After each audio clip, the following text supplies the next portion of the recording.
Hello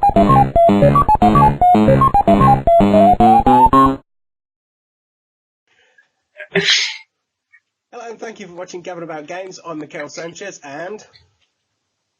I'm Viper UK 98. See how smooth we're getting now. Segues. And today we are going to be settling a problem that is possibly more contentious than the Middle East. Today we are going to settle for once and for all consoles versus PCs. Which is the most superior? Yep, that's right, we're going there.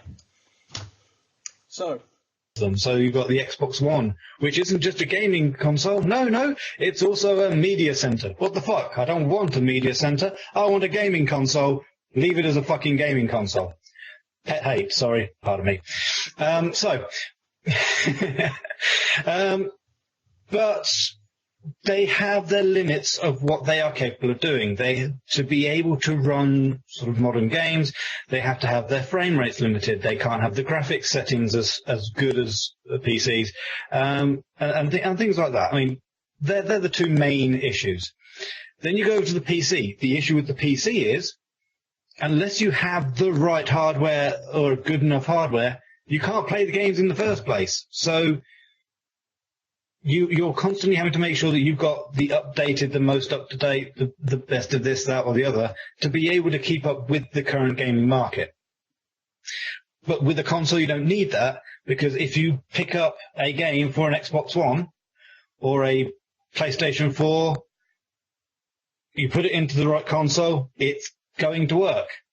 It's designed to work on the console. It's going to work. You go and buy a PC game, you have to read the back of it, check all the recommended settings and requirements, then see whether your PC can actually run the fucking thing. So it sounds a lot like I'm coming down on the side of consoles. The issue is I'm not. I actually really, really love PC gaming. I like having the option of keyboard and mouse. I find it a lot better for controlling games. If you do have decent hardware, the games will look so much better. And I mean, the level of detail you can have in the games is immense, and without dropping frame rates, so long as the game has been developed correctly. We won't mention the latest Batman game.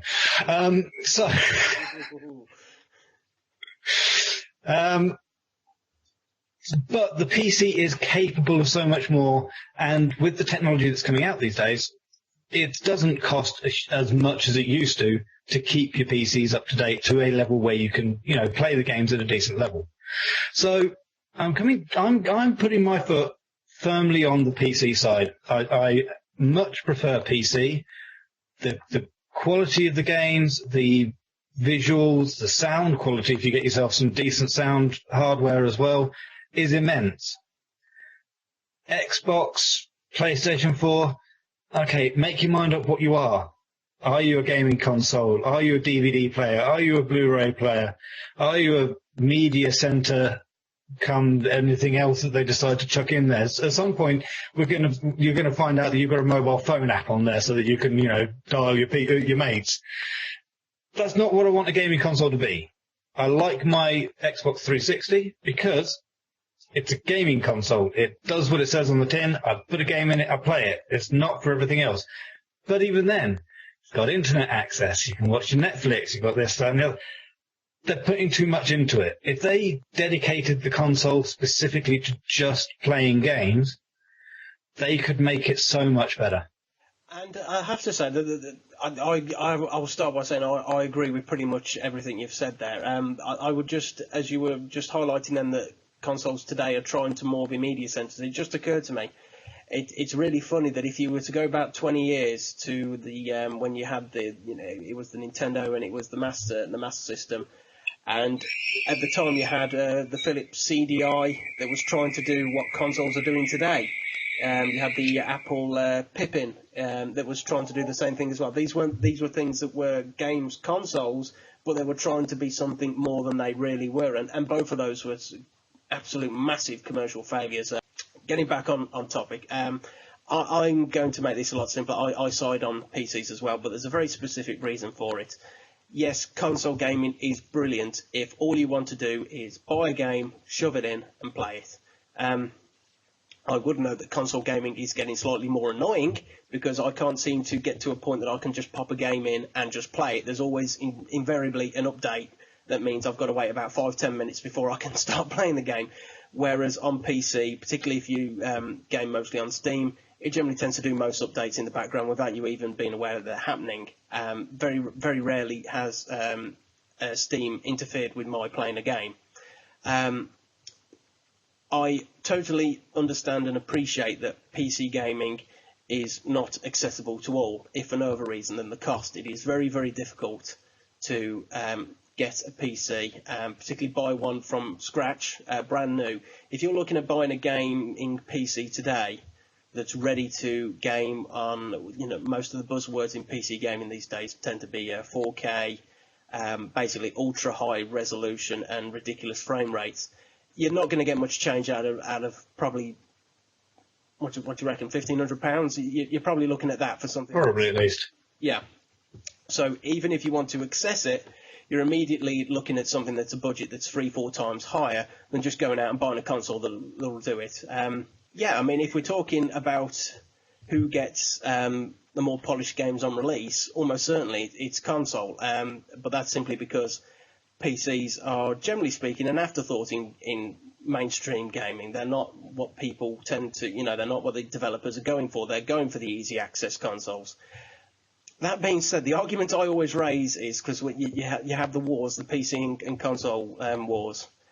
It is always, in my experience, console owners who are making the arguments why console gaming is as good or better than PC gaming. It is never PC gamers who are trying to make the case why PC gaming is better than console.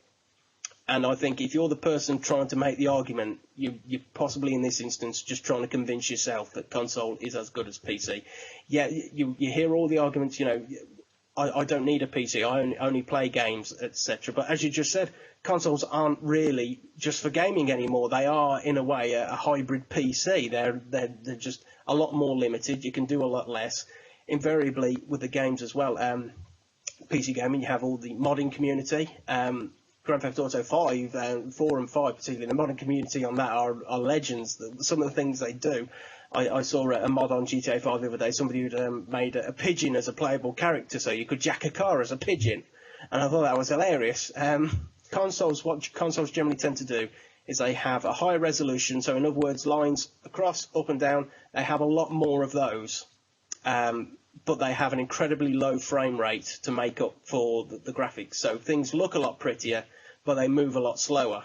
Whereas PCs are capable of doing both. PCs can have, as I said, 4K, 4,000 lines of resolution, and it can run at over 60 frames per second. So the only thing that ever tends to annoy PC gamers is when games are locked to 30 frames a second. And yes, there is snobbery in PC gaming, and probably one of the things that annoys me colossally on Steam is people who find it necessary at every given opportunity to tell you their PC spec. I've got an Intel i7 5K and I've got a dual NVIDIA Titans and stuff like this. I have a pretty decent PC spec, but I don't feel the need to go out and tell people. And I think, in truth, most people who have decent PCs don't bother going out and telling people. So, yes, there is snobbery in PC gaming, because there are some people that are on a tier even higher than most other people. There are people that can somehow afford to just blow £1,000, dollars, whatever, on a graphics card, shove it in, and I'm not in that position. I'd love to be, but I'm not. Well, no. I would come down on the side of PC just from the point of view that, yes, it is less accessible to most people, and I would not make the argument that console gaming is worse. It's not worse. It's a way that people who just want to affordably pick up a game, put it in and play it without having to worry. You also have to consider that PC gaming has come a long way in the last 20 years. Viper and myself were talking not too long ago of PC gaming in the mid-90s. Invariably, you would buy a game and you would have to spend probably an hour or two getting the system working, set up around the game. the one thing that tips it for me, as I said earlier, console gamers are always the people that raise the argument. It's very rarely do you see PC gamers saying, oh, well, we're better than console gamers because we can have high resolutions. It's not. It will always be console gamers raising the point that they're better because they don't have to set up a system. They're better because they can just pop in the game and it's all ready to go. They're better because they have a much, a better range of games. They're better because it's all set up. And you know what I mean? It's just always the console gamers that are trying too hard to put themselves. And if you're making an argument too much, to me, it's you're trying to convince yourself. So I think we can agree. I think if we're talking overall gaming, I think we can agree that PC overall is better. But there's not a lot in it. The margin for PC's victory is tiny. And in truth, if you're enjoying the games, if you're not a gaming snob who doesn't care, if you don't care about frame rates or resolution or things, that you just enjoy the games, get a console. It's so much easier for you. Play it on a PC even. If you don't care, just play whatever you like playing with. The one thing I would hugely say that I prefer the PC for, and this is probably what made me a PC gamer, is this and the keyboard down there. I've always liked keyboard and mouse input.